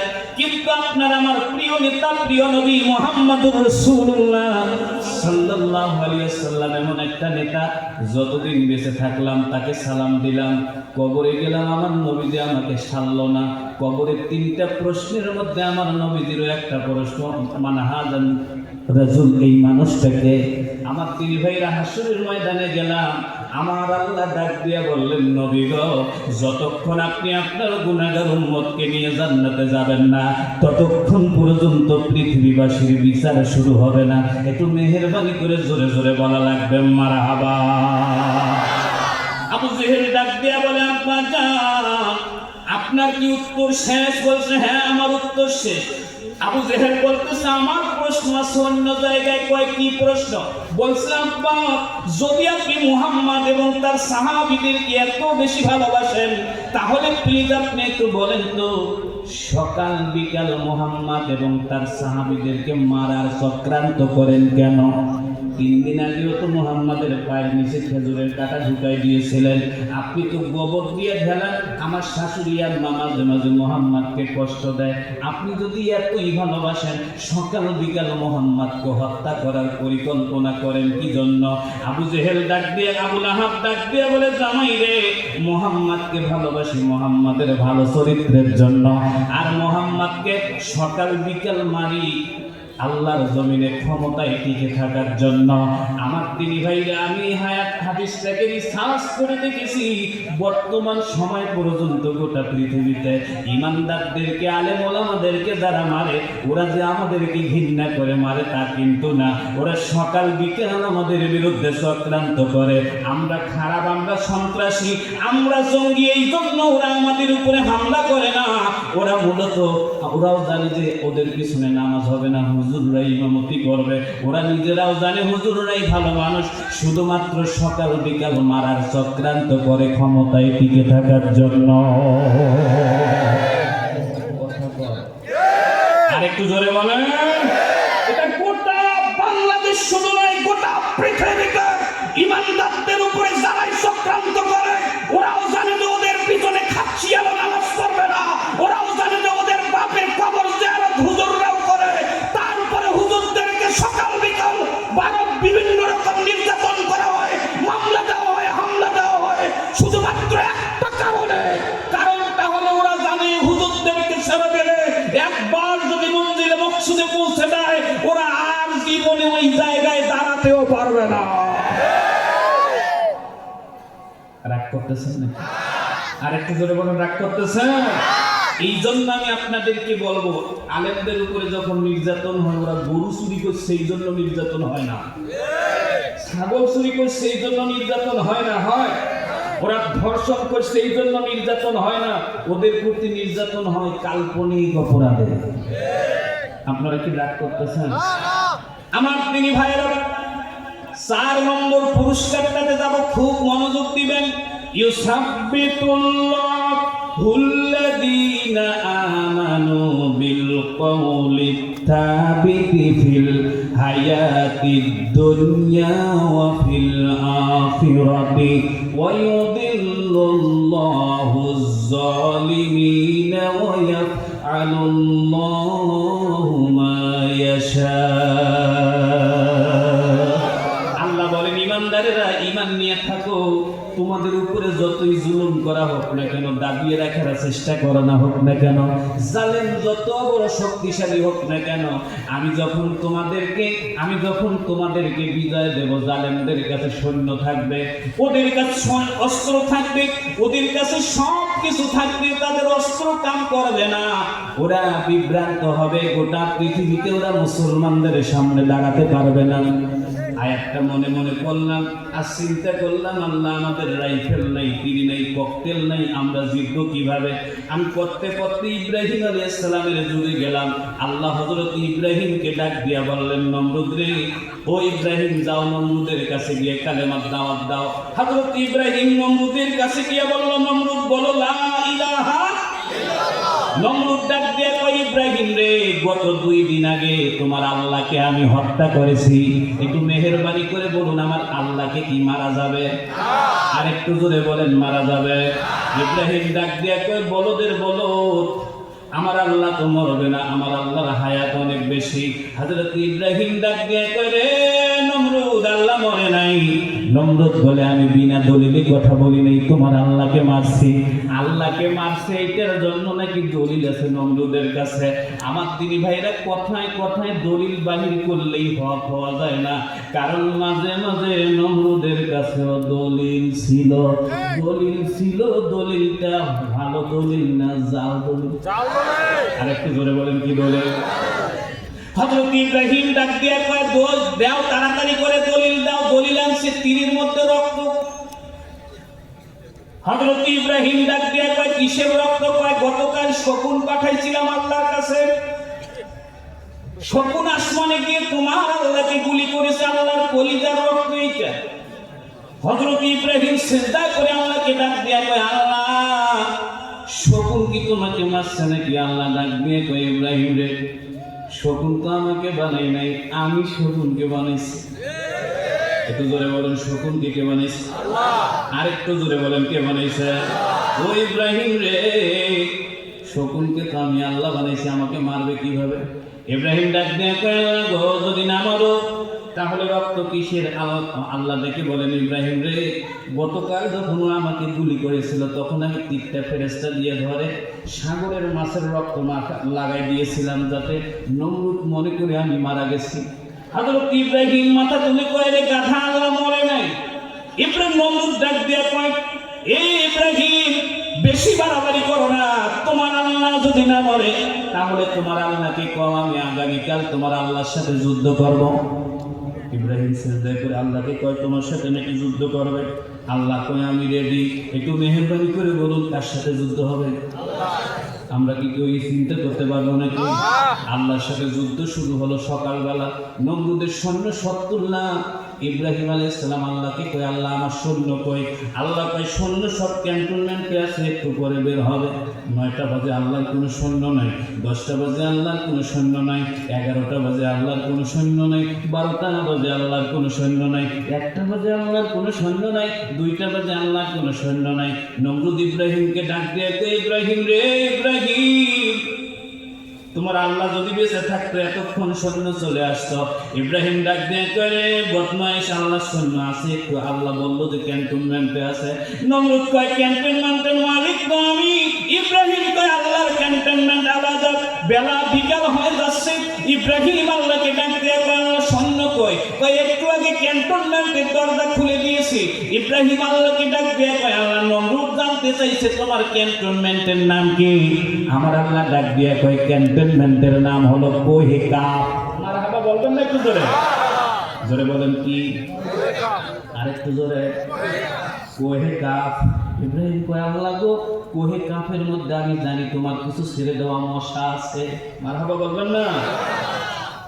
আল্লাহ আমি তো এটাই জানি কোহে কাফের মধ্যে মশা আছে। আল্লাহ বলেন ইব্রাহিম মানুষ অনেকেই অনেক কিছু জানে। পৃথিবীর মানুষ জানে, স্কুলে ছাত্র থাকে, মাদ্রাসায় ছাত্র ছাত্রী থাকে, এটাই গোটা বাংলাদেশের মানুষ আমরা সারা জীবন জেনেছি। কিন্তু 2024 সালে হঠাৎ জানলাম ছাত্রগুলোকে আমার আল্লাহ সেনাবাহিনী বানায় দিয়েছে। আমরা এটা জানি না? একটু জোরে বলেন, জানি না? জানি না? এদেরকে কি জামাত ইসলাম থেকে নামাইছিল নাকি? বিএনপিও নামায় নাই, এদেরকে জাসদও নামায় নাই, যাত্রী এদেরকে কেউ নামায় নাই। এদেরকে যিনি নামাই দিয়েছিলেন চিৎকার মেরে বলুন তিনি কে? আমরা যা জানি জানার বাইরেও কিছু আছে না? আরেকটু জোরে বলতে হবে, আছে না? নামাই দিয়েছিল আল্লাহ, আমি হিসাব করে পাই নাই। জামাতের নেতারা যদি ডাকতো এতগুলো ছাত্র নামতো না, বিএনপি যদি ডাকতো এত ছাত্র ছাত্রী নামতো না, এমনকি প্রধানমন্ত্রী সাবেক প্রধানমন্ত্রীও যদি ডাকতো নামতো না কেউ। আল্লাহ তাবারাক ওয়া তাআলা এই দেশের ছেলে মেয়েদেরকে নামানোর জন্য বেছে নিলেন নাহিদের মতো একটা ছেলে, হাসনাদের মতো একটা ছেলে, যে ছেলেগুলোকে আগে থেকে কেউ চিনতো না। আল্লাহ বলেন যা তোমরা জানো না তার চেয়ে বেশি আমি আল্লাহ জানি। দাঁড়াও, বেশি বাড়াবাড়ি করেছিল, অতএব আননোন জায়গা থেকে এমন শিক্ষা দেব পালানোর জায়গাও খুঁজে পাবে না। মেহেরবানি করে বলুন ওই আল্লাহ আজও আছে না নাই? আর একটু চিৎকার মেরে বলতে হবে আজও আছে না নাই? ইব্রাহিম কয় আল্লাহ সৈন্য কই? তো ওই যাইতেছে দেখো, উপরতীয় মশা উড়ে। মারহাবা বলবেন না? আপনারা কি বিরক্ত হচ্ছেন ভাই? গলার আওয়াজটা বাড়ি দেওয়ার জন্য একবার আছাড় মারেন তো। আমি বলবো না, আর একটা বীর। আপনারা কি বলবেন? আসতে বলবেন না জোরে বলবেন? মুরব্বীরা যদি জোরে বলে মরার সময় কালেমা নসিব হবে। অবিবাহিত ছেলেরা যদি জোরে বলে বউ সুন্দরী হবে। আর যদি আসতে বলে বউ খাটো হবে, দাঁত লম্বা হবে, কালা কুসকুসা হবে, চোখগুলো লাল লাল হবে। নেন প্রস্তুতি নেন, কণ্ঠনালীর ঘরে একটু শক্তি আনে। দেখবো আমাদের আওয়াজটা এই বছর কুড়িগ্রাম জেলার শ্রেষ্ঠ আওয়াজ হয় কিনা। ওয়াজটা কেবল লাইনে আনছি, এখন যত সামনে যাব বারুদের মতো গরম হবে। সব মাঠে পড়বে, কোনো দলের গায়ে পড়বে না। কথা কম না কেন? প্রস্তুতি নেন। দেখবো আপনাদের আওয়াজটা কি হয়। আল্লাহ যারা বলবে না ওদেরকে তুমি দেখে রাখিও। নারায়ে তাকবীর, নারায়ে তাকবীর। আল কোরআনের আলো, আল হাদিসের আলো,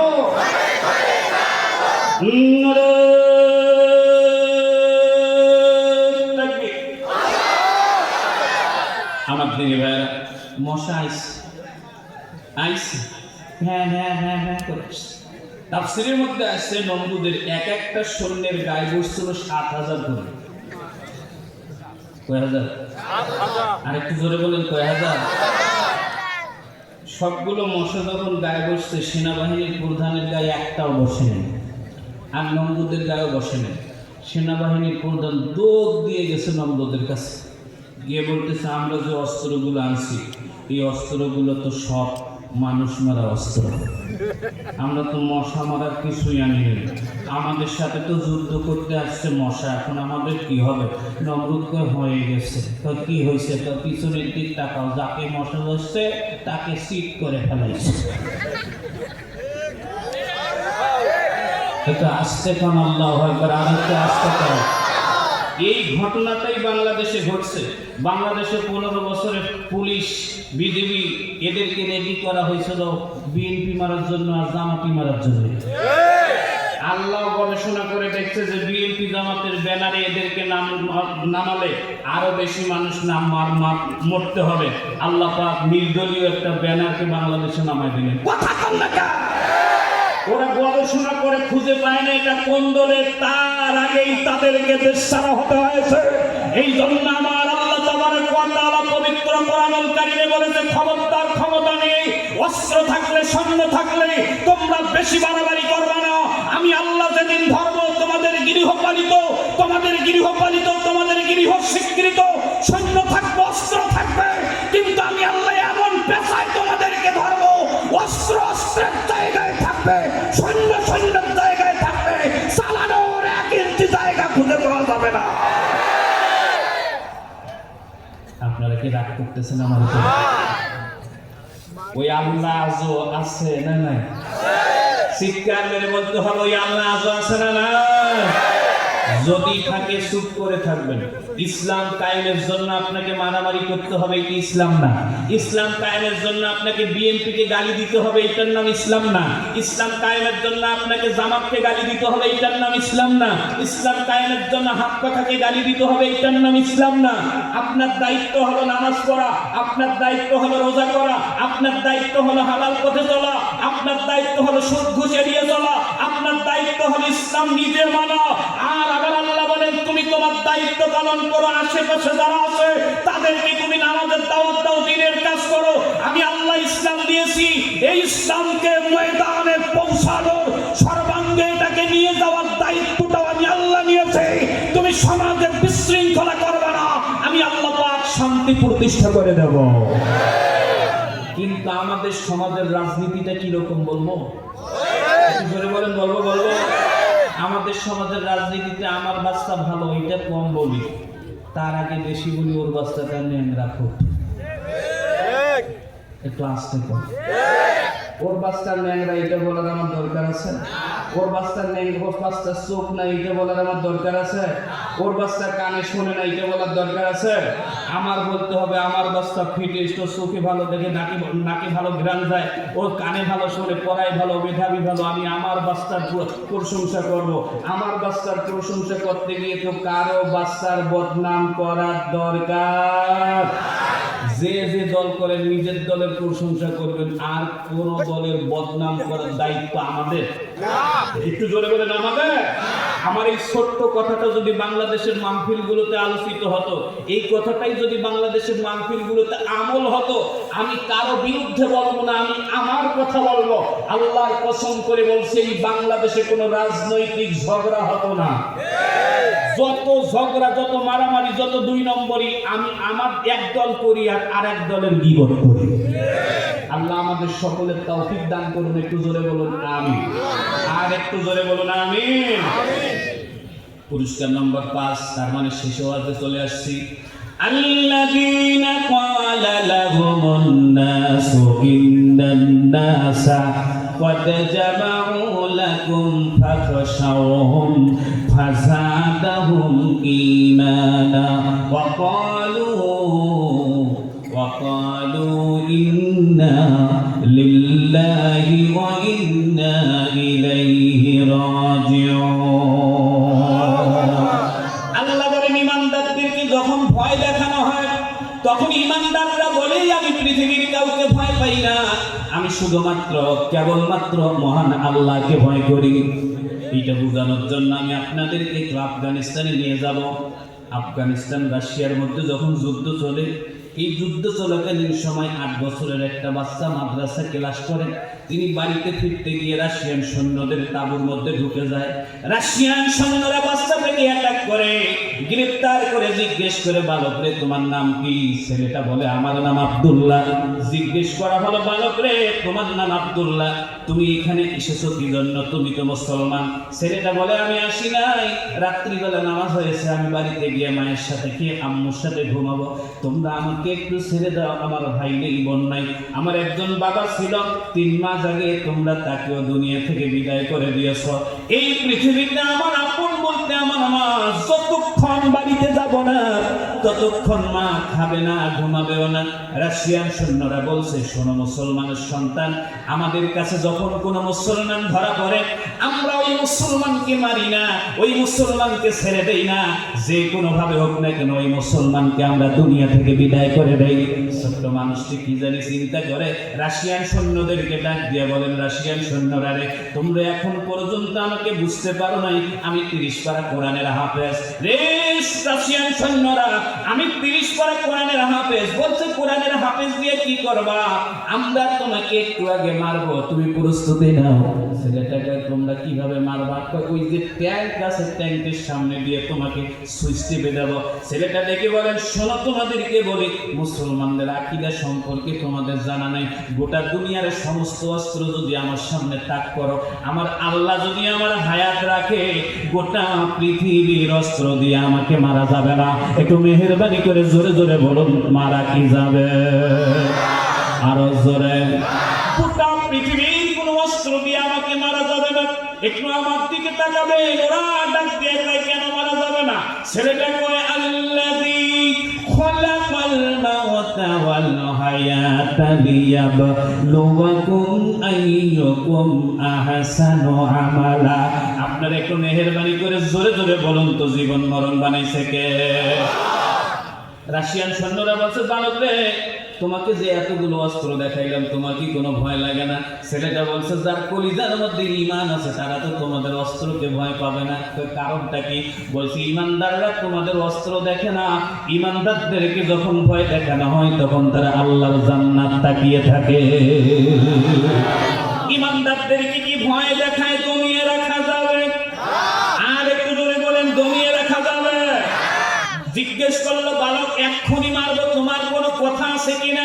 ছেলেটা বলছে, কি কথা বলবো? তোমরা যদি আমাকে জবাই করো কিংবা ট্যাঙ্কের মধ্যে যদি আমাকে দাও, তাহলে মেহেরবানি করে আমার 3টা কথা রাখবে। 1 নম্বরটা কি? বলছে 1 নম্বর কথা হলো, আমি একটু তোমাদের সামনে দাঁড়িয়ে দাঁড়িয়ে আল্লাহর কোরআন তেলাওয়াত করব। একটু জোরে বলেন আল্লাহু আকবার। তোমরা একটু আমাকে আল্লাহর কোরআন তেলাওয়াত করতে দিবে। 2 নম্বরটা কি? 2 নম্বর হলো, আমার বাবা নাই, আমার ভাই বোন কেউ নাই, আমার মায়ের আমি একমাত্র সন্তান। আমি যতক্ষণ মায়ের সামনে যাব না মা খাবে না। তোমাদেরকে আমি কথা দিচ্ছি, মা পরিবেশ যাই করুক না কেন আমি মায়ের কাছ থেকে বিদায় নিয়ে আসবো। তোমরা একটু আমার আম্মুর কাছে নিয়ে যাবা, শেষবারের মতো মায়ের সাথে দেখা করে আনবা। আমি জনমের মতো আমি আমার মাকে একটা বার ডাক দেব, মা বলে, মা আমার কপালে একটা চুমু দিবে, আমি মায়ের কপালে একটা চুমু দেব। এরপরে আমি তোমাদের কাছে আসবো। তোমাদেরকে কথা দিলাম, পৃথিবীতে কোনোদিন মুসলমানরা নাফরমানি করে না, ওয়াদার খেলাপ করে না। বলতেছে 3 নম্বরটা কি? 3 নম্বরটা হলো, আম্মুর কাছ থেকে যখন ফিরে আসবো 2 রাকাত নামাজের জন্য আমাকে একটু সময় দিবা। 2 রাকাত নামাজ পড়ে শেষ সেজদায় গিয়ে আল্লাহর দরবারে অল্প কোটি কথা বলে ডানে বামে সালাম ফেরানোর পর আমি যখন তোমাদের অস্ত্রের সামনে দাঁড়াবো, তোমরা গোটা পৃথিবীর সুইচ টিপে দিও আমার দিকে। আমার কোনো আপত্তি থাকবে না। ছোট্ট 8 বছরের বাচ্চাটা, তাকে তার প্রথম শর্তটা হলো কোরআন পড়তে হবে। বলা হলো ভালো করে, যখন তুমি কোরআন পড়বা আমরা কোথায় থাকবো? ছেলেটা বললো তোমাদের শর্ত হলো আমি যখন কোরআন পড়বো এই মঞ্চের সামনে যেখানে আমাকে ধরেছো, আমি যতদূর পর্যন্ত পড়লে কোরআন শোনা যাবে তত দূরের মধ্যে সৈন্যগুলা থাকতে হবে। 300 জন সৈন্য এরকম বসলো, বাচ্চা ছোট, সৈন্যরা তো সব বড় বড়। 8 বছরের বাচ্চার কৌতূহল দেখার জন্য আরো সৈন্য আসলো। ছোট্ট বাচ্চাটা আল্লাহর কোরআন তেলাওয়াত শুরু করলো। আপনারা যারা পারবেন একটু আমার সাথে বলে নেবেন, আউযু বিল্লাহি মিনাশ শাইতানির রাজীম, বিসমিল্লাহির রহমানির রহিম, ইদাস সামাউ ফাতারাত ওয়া ইদাল কাওয়াকিবু তাসারাত ওয়া ইদাল বিহারু ফুজ্জিরাত ওয়া ইদাল কুবুরু বু'থিরাত আলিমাত নাফসুম মা قدمت وأخرت يا أيها الإنسان ما غرك بربك الكريم الذي خلقك فسواك فعدلك في أي صورة ما شاء ركبك كلا بل تكذبون بالدين وإن عليكم لحافظين كراما كاتبين يعلمون ما تفعلون إن الأبرار لفي نعيم وإن الفجار لفي جحيم يصلونها يوم الدين وما هم عنها بغائبين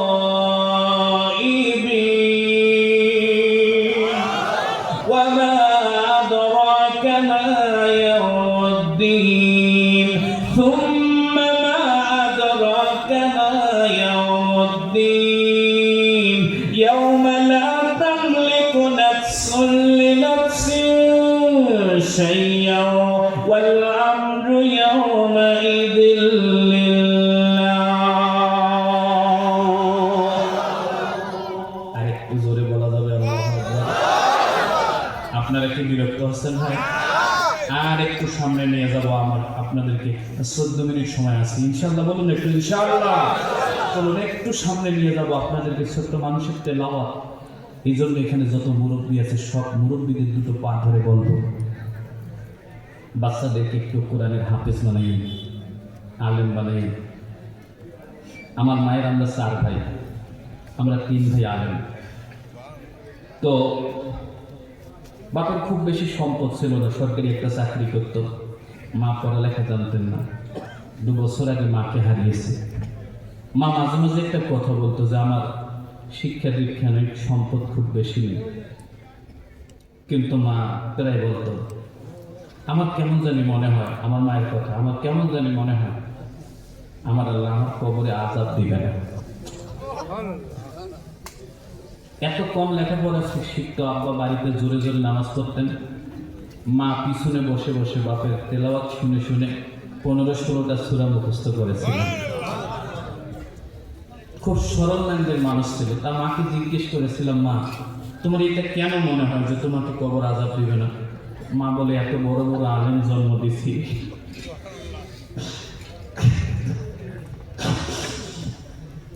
এত বড় বড় আলেম জন্ম দিস, হুজুররা ওয়াজ করছে, আলেম ছেলে যদি বাপের কবরের সামনে গিয়ে, মায়ের কবরের সামনে গিয়ে দোয়া করে, আওয়ালাদিন সালেহিন ইয়াদউ লাহু, নেক সন্তান দোয়া করলে বাপ মার কবরের আযাব মাফ হয়ে যায়। আমার দিনী ভাইয়েরা, আপনি মারা যাবেন, এলাকার ইমাম সাহেব হুজুর যদি আপনার জানাজার নামাজ পড়ে, ওটাও জানাজার নামাজ। মুয়াজ্জিন হুজুর যদি জানাজার নামাজ পড়ে, সেটাও জানাজার নামাজ।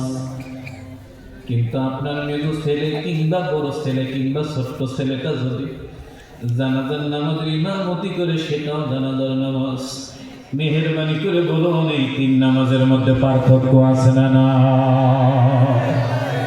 আপন সন্তান দাঁড়িয়ে মায়ের দানাদারি নমতি করতেছে, ওগুলো তাকবীর দেয় না রে ভাই, যে তার চারটা তাকবীর হয়, ওই চারটা তাকবীর না সন্তানের কলিজা থেকে বের হয়ে আসে।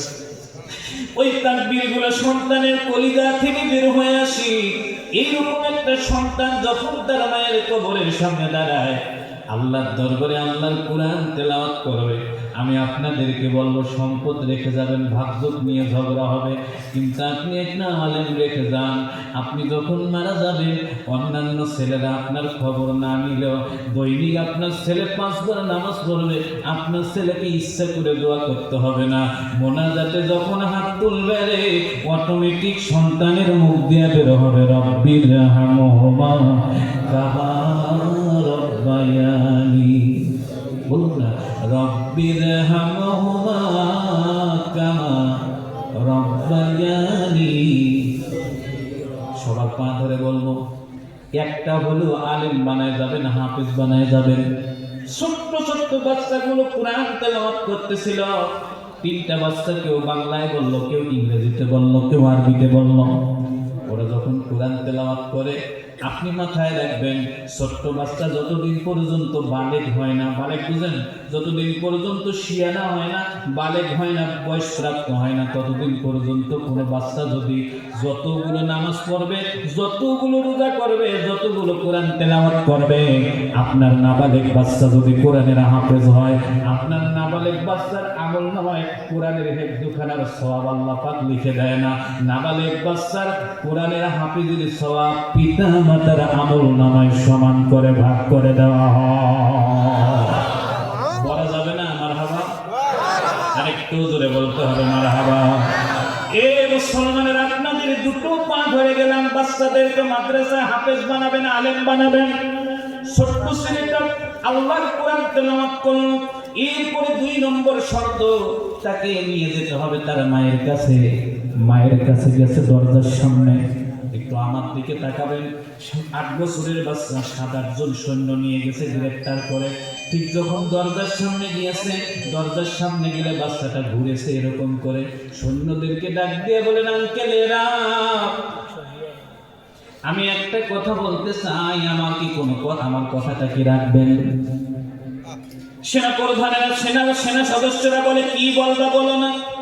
বলছে, আঙ্কেল, আমি আপনাদের দুটো হাত দুটো পা ধরে বলি, প্লিজ মেহেরবানি করে গেটের এখানে দাঁড়িয়ে থাকবেন, আমি একটু একা একা ঘরের ভিতরে ঢুকবো। সেনা সদস্যরা বলছে, কি জন্য রে? বলছে, আঙ্কেল, আমার মা কোরআনের হাফেজ, আমার মা বয়স হওয়ার পর থেকে আজ পর্যন্ত পৃথিবীর কোনো পর পুরুষ আমার মাকে দেখে নাই।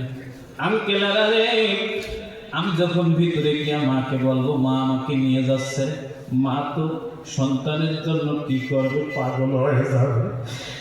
প্লিজ আপনাদের দুটো পা ধরে বলি, মা আমাকে টানবে, আপনারা আমাকে টানবেন। দুদিকে টানাটানি করতে করতে আমার মায়ের সতর ছুটে যেতে পারে, চেহারা দেখে ফেলতে পারেন।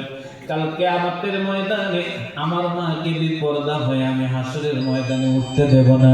আমি আপনাদের দুটো পা ধরে বলি, প্লিজ মেহেরবানি করে একটুখানি বাইরে বসে থাকবেন, আমি আম্মুকে ম্যানেজ করে বাড়ির থেকে ভিতরে চলে আসব।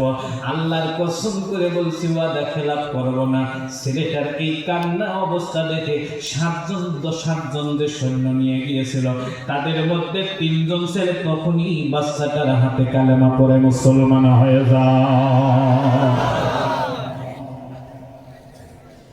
আফগানিস্তান আমি আল্লাহকে দেখেছি, বইটার মধ্যে পড়লাম, ছেলেটা ভিতরে গিয়ে দরজার সামনে দাঁড়াইলাম, ও মা। বাচ্চাটা মুস্কি মুস্কি হাসে, মা বাচ্চার দিকে তীক্ষ্ণ নজরে তাকায়। পৃথিবীতে মার একটা রত্ন, রূপক আচরণ করলে মায়ের কাছে ধরা পড়া লাগবে। মনের মধ্যে ক্ষোভ নিয়ে মায়ের সাথে কথা বললে আপনি ধরা পড়ে যাবেন। মনের মধ্যে অভিমান নিয়ে মায়ের সামনে কথা বললে আপনি ধরা পড়ে যাবেন। বাইরে চুরি করে এসে মায়ের সামনে আপনি সাধু সাজলে মা আপনার চোখ দেখেই বুঝে ফেলাবে যে আপনি 2 নম্বরই করেছেন। কথা আরেকটু ধরে কর, মা বাচ্চার দিকে তাকায়, ডাক দিয়ে বলে, আব্দুল্লাহ এদিকে আসো তো। ছেলে আরো হাসি, মা ছেলের কপালে হাত দিয়ে, আব্দুল্লাহ বাবা তোমার কি হয়েছে? ছেলে আরো হাসে আর বলে, মা কিছু হয়নি। মা বলছে, কি লুকাচ্ছিস, সত্যি করে কর। একটা 8 বছরের বাচ্চা আর কতক্ষণ ধৈর্য ধরে থাকতে পারে? মাকে দুহাতে জড়িয়ে ধরে বলে, আম্মু আমি গ্রেপ্তার হয়েছি, শেষবারের মতো তোমার হাতের খাবার খেতে এসেছি, আদর নিতে এসেছি। তুমি আমাকে বিদায় দিয়ে, এখান থেকে বিদায় দিলে ওরা আমাকে নিয়ে জবাই করবে। মা দুহাতে সন্তানকে বুকের সাথে ধরে ডাক দিয়ে বলছে, বাবা আব্দুল্লাহ মোটেও ভয় করো না, পৃথিবীর কোন মা তার সন্তানকে শত্রুর হাতে তুলে দেয় না রে। পৃথিবীর কোন মা তার সন্তানকে শত্রুর হাতে তুলে দিতে পারে না। আমি আপনাদের সবাইকে জিজ্ঞেস করব, মেহেরবানি করে বলুন তো, পৃথিবীর কোন মা কি তার সন্তানকে শত্রুর হাতে তুলে দিতে পারবে? 24-এর অভ্যুত্থানে যারা মারা গেছে, এই যারা শহীদ হয়ে গিয়েছে, এদের একজনকে আপনি জীবিত করেন, জীবিত করার পর তারটা ওই মায়ের কাছে নিয়ে যাবেন।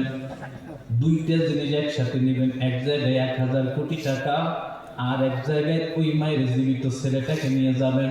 নিয়ে যাওয়ার পর একজন মায়ের সামনে গিয়ে বলবেন, মা আপনার বাচ্চাটা যদি জীবিত হয় তাহলে আপনি কোনটা নেবেন, টাকা না ওই বাচ্চাটা?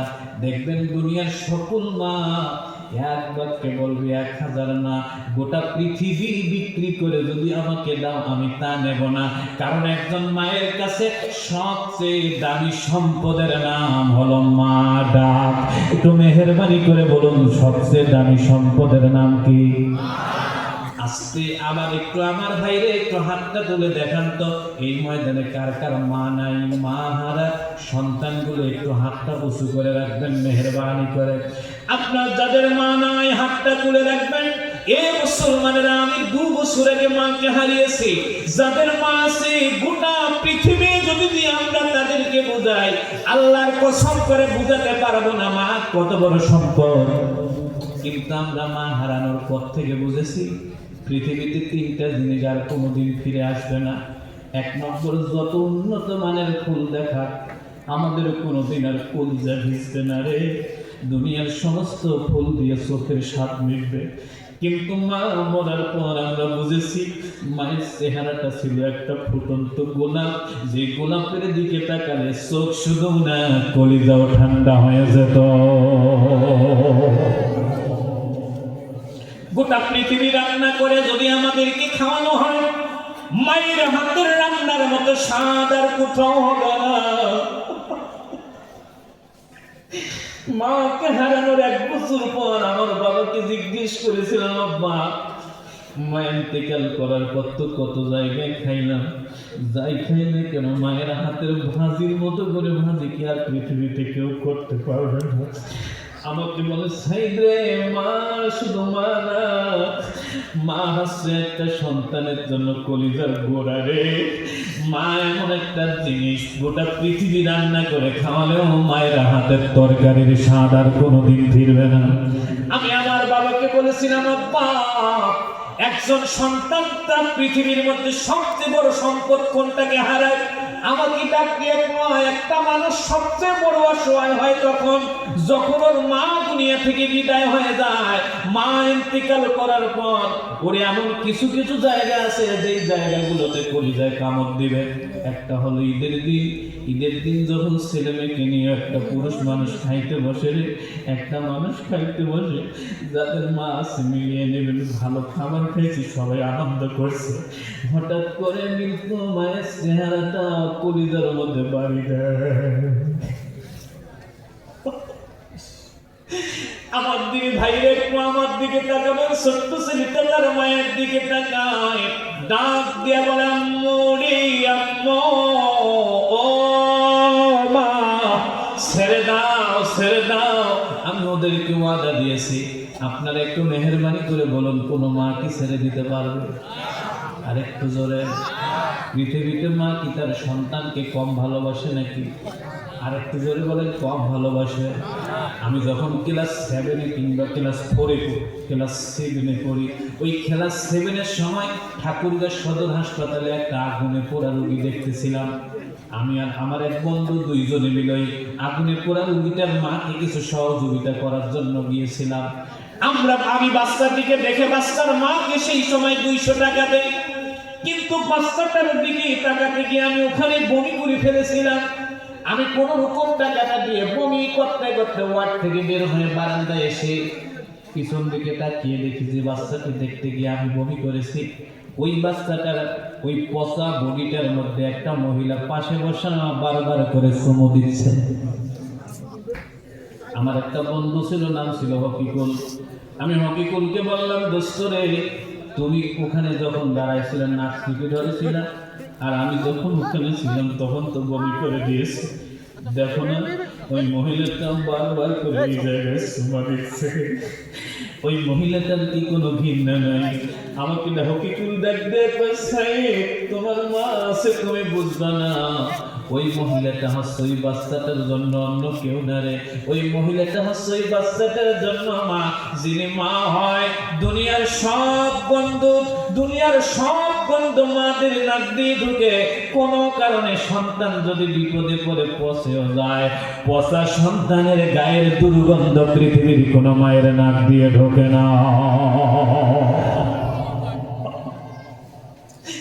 এই পৃথিবীতে কত জানাজা করাইলাম, জানাজার সময় কত পচা লাশ দেখলাম, কেউ দেখতে আসে না। মা গুলো পাগলের মতো করে পচা লাশের উপরে হামলে পড়ে।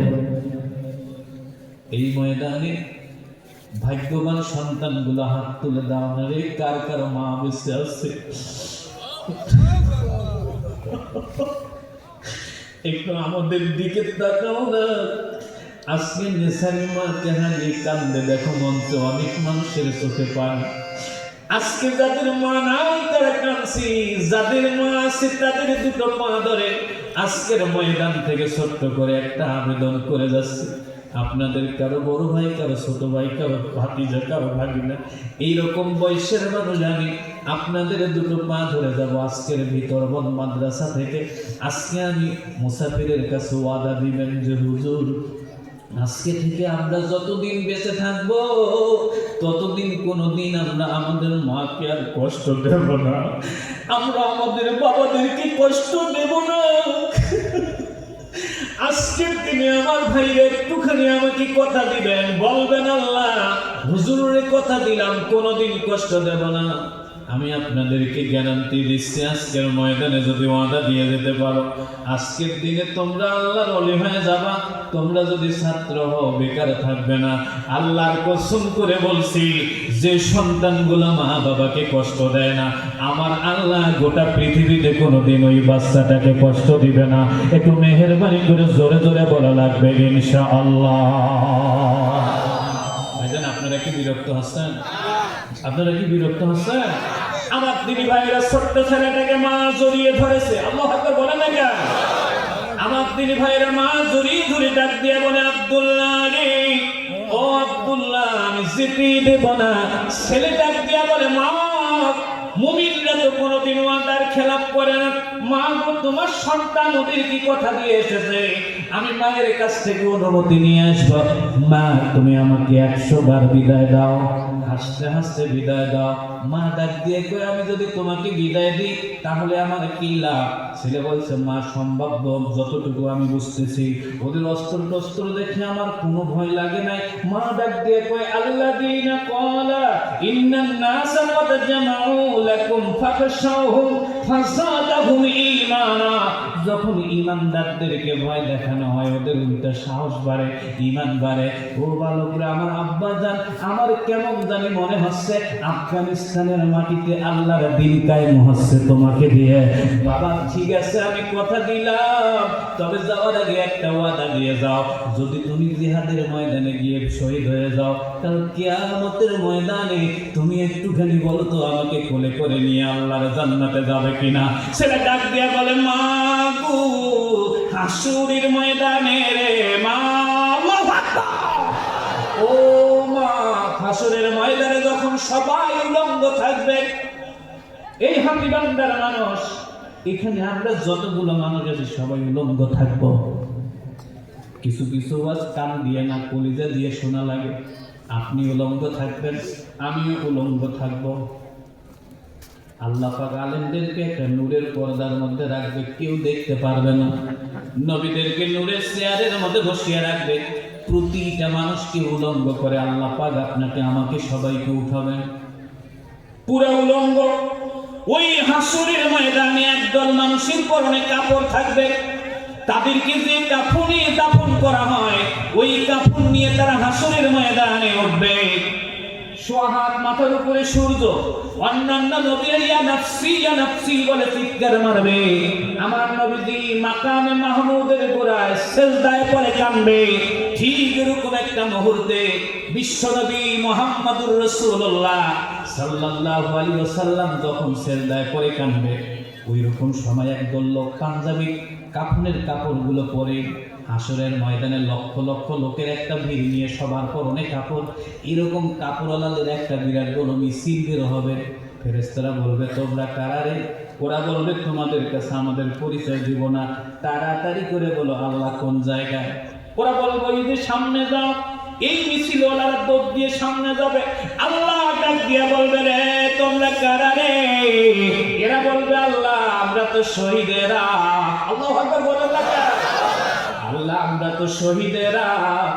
আল্লাহ বলবেন যখন তোমাদের কাপড় দেখেছি তখন আমি বুঝেছি তোমরাই শহীদ।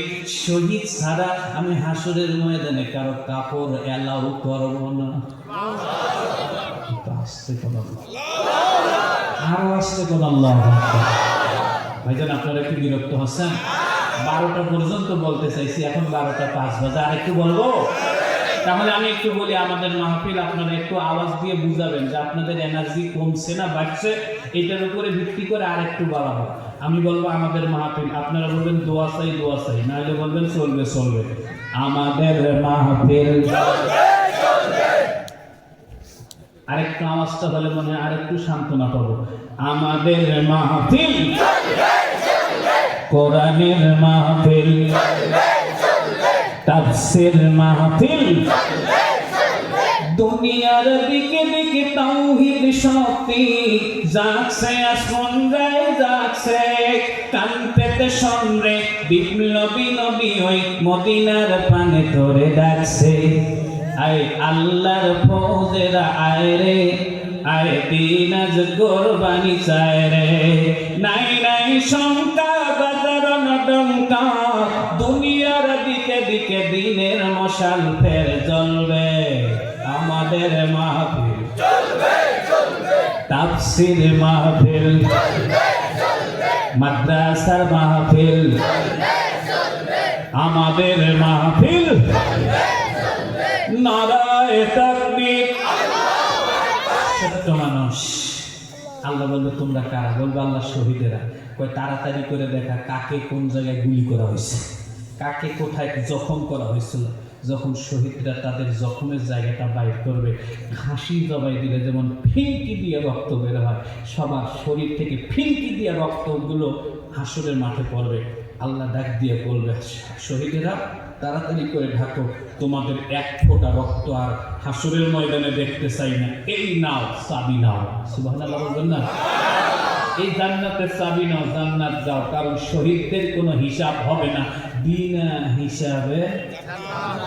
আমরা কি জান্নাতে যাইতে চাই না? মনে হয় সবাই মিলে বলেন বিনা হিসাবে। আল্লাহ জান্নাতের চাবি দিয়ে দিলেন, চাবি দিচ্ছে। আর আল্লাহ জান্নাতীদেরকে ডাক দিয়ে কয় জান্নাতীরা রে, আজকের দিনে তোমাদেরকে চাবি বাদ দিয়ে যদি অন্য কিছু দেই তাহলে তোমরা আমার কাছে কি চাইবা? জান্নাতীরা ডাক দিয়ে বলবে আল্লাহ গো, আজকে হাসরের ময়দানে চাবি বাদ দিয়ে যদি আমাদেরকে অন্য কিছু দাও তাহলে আমরা বলবো আরেকবার দুনিয়া পাঠায় দাও, আমরা আরেকবার যাব জালেমদের বিরুদ্ধে যুদ্ধ করে আরেকবার শহীদ হব। আল্লাহ ডাক দিয়ে বলবে শহীদেরা রে, শহীদেরা বুঝলাম না, এই শহীদ হতে গিয়ে তোমাদের কান কাটা হয়েছে, নাক কাটা হয়েছে, কলিজা ফুটা করা হয়েছে, দুটো পা কেটে দেওয়া হয়েছে, পুলিশের ভ্যান থেকে ফেলায় তোমাদেরকে লাশগুলোকে মাটিতে ফেলাই দিয়ে বিশ্রী অবস্থা করা হয়েছে। তারপর তোমরা কেন শহীদ হতে চাও? শহীদরা আল্লাহকে ডাক দিয়ে বলবে, আল্লাহ গো, সবাই মনে করে শহীদদের অনেক কষ্ট হয়, কিন্তু বাস্তব দৃশ্যটা সম্পূর্ণ আলাদা। যখন আমাকে শহীদ ঈদগাহে নিয়ে যাওয়া হয়, আল্লাহ গো, ডান দিকে আমি তাকিয়ে দেখি একটা মুরব্বী মানুষ আমাকে বলতেছে হা করো। আমি যেই না হা করেছি, আল্লাহ গো একটা মিল্ক ক্যান্ডির মতো চকলেট আমার জিহ্বার মধ্যে দিয়ে দিয়েছে। আল্লাহ চকলেটটা আমার জিহ্বার মধ্যে যাওয়ার পর আমি আর দুনিয়ার কাউকে দেখি নাই, আমি শুধুমাত্র আল্লাহর জান্নাত দেখা শুরু করেছি। আল্লাহ জান্নাত দেখে দেখে তালে তালে নাচতেছিলাম। কোন থেকে আমার হাত কাটছে, পা কাটছে, মাথা কাটছে, গোটা দেহ কেটেছে, আমি মোটেও টের পাই নাই। আল্লাহ রব্বে কারীম, আমার আল্লাহ, আল্লাহু আকবার। আল্লাহ তাআলা শুনলাম 3 লক্ষ বছর নাকি আমি কবরে ছিলাম, এখনো চকলেট চুষতেছি আর জান্নাতের দিকে তাকাচ্ছি। আল্লাহ ডাক দিয়া বলবেন, শহীদেরা রে, শহীদ হওয়ার সময় তোমাদেরকে যে চকলেটটা দেওয়া হয়েছে, এইটার মেয়াদ হলো জান্নাতের চৌকাঠ পার হওয়া পর্যন্ত। যতক্ষণ পর্যন্ত তোমরা জান্নাতের চৌকাঠ পার হবে না, ততক্ষণ পর্যন্ত তোমাদের চকলেটও শেষ হবে না। শহীদরা ডেকে বলবেন, আল্লাহ গো, এবার যাই যাই, আমরা জান্নাতে চলে যাই। একটু মেহেরবানি করে জোরে জোরে বলা লাগবে মারহাবা। ও মা, আমি কথা দিলাম তোমাকে কিয়ামতের ময়দানে কোলে করে নিয়ে জান্নাতে যাব। সন্তান তার মাকে বিদায় দিয়ে কপালে একটা চুমু দিয়ে ছেড়ে দিল। ছেলেটা সোজা রাশিয়ান সৈন্যদের কাছে আসছে। 3 নম্বর শর্তটা হলো 2 রাকাত নামাজ পড়তে দিতে হবে।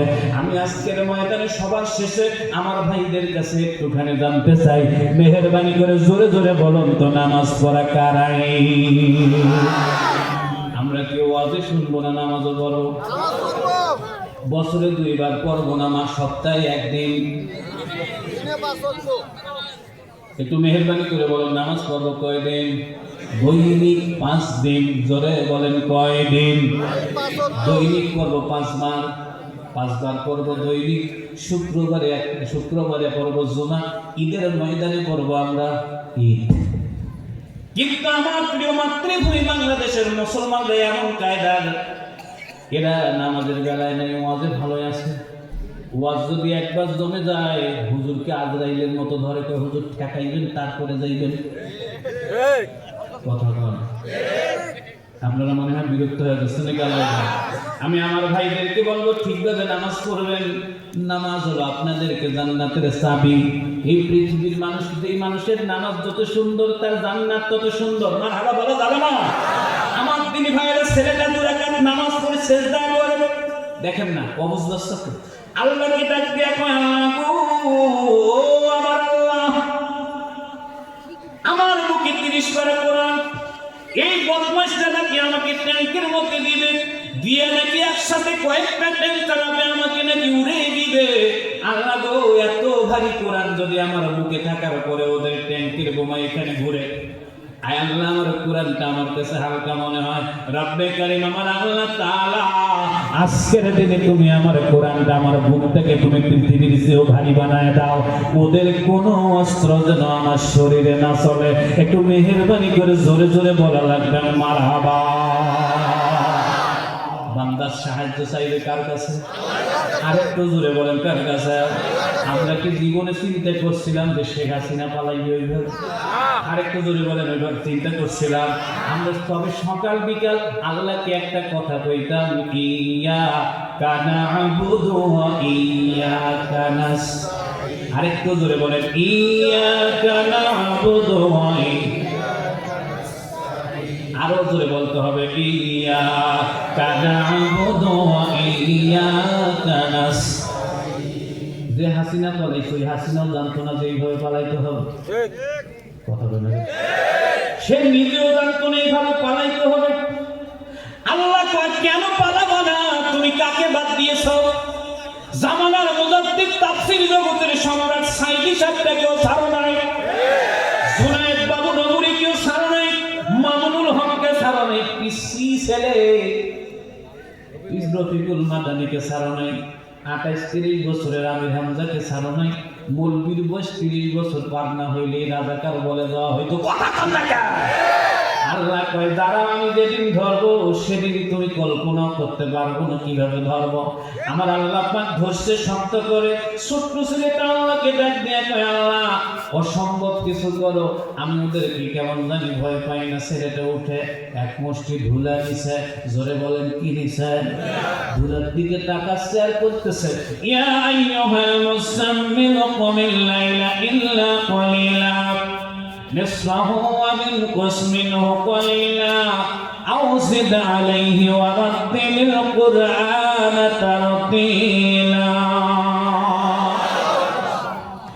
ইন্না সানুলকি আলাইকা কওলান সাকিলা ইন্না নাশিয়াতাল লাইলি হিয়া আশাদ্দু ওয়াতওয়ান ওয়া aqwamu qila ইন্না লাকা ফিন নাহারি সাবহান তাবিলা واذكر اسم ربك وتبتل إليه تبتيلا رب المشرق والمغرب لا إله إلا هو فاتخذه وكيلا واصبر على ما يقولون واهجرهم هجرا جميلا وذرني والمكذبين أولي النعمة ومهلهم قليلا إن لدينا أنكالا وجحيما